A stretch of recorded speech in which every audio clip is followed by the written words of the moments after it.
What's up? Welcome to today's video. So big news today, the Z is finally back at home. So for those of you that are new to the channel, this is my 1972 Datsun 240Z. I've had this car for 3 years and it's basically been sitting the whole time, but lately we've been diving deep on it. This car has now brand new floors, sound deadened roof, Momo Prototipo is in, and we got the motor swap done and the car moves under its own power. It's the first time it's done that in years. So obviously the car has a long way to go. The shifter has a rather massive hole because this car, when I got it, had just gotten a Chevy stroker motor taken out of it.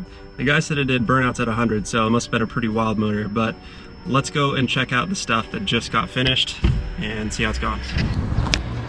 Okay, so here's the rear. If you go back to the earlier videos, the rear was completely trashed. Now keep in mind that this part here, they no longer manufacture. I think they stopped making it sometime in the 80s, so this rear panel is basically impossible to find. So when I saw it on OfferUp, I jumped at the chance, but this part on the other panel was like this terrible patch, and up here was completely rotted out, so that's been replaced, and this panel, this section in the middle, had damage to it as well. So that is all done. They had to do, basically they kept the metal from the 72 on this side, and then they had to make a patch over here just based off of this patch panel and the rest that was on the car, but that is all done.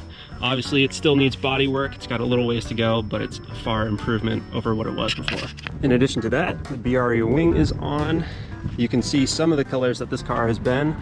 So it was born this orange, and then somebody painted it yellow, did a pretty decent job on it. The guy that I got it from painted it black. And then here's from the craft car that was blue. Before it was another blue. So a lot of different colors going on here, but this is the motor from the last car. So it's basically the same thing. We have a 280Z 5-speed coming behind it, 2.6 liter. It's a weird engine. It's a 260Z motor that they only made for 1 year, but the point is, the car is back home and we're getting to work on it. The next thing, we're gonna get sound deadening in and then diving into bodywork. I can't stand to have this many layers of paint on this car, but obviously the biggest thing is that this car is now on the road, and honestly that's the most important thing. And the goal from here out is to just make sure that it stays on the road. So anyways, just a quick update today. Thank you guys for watching. See you next week.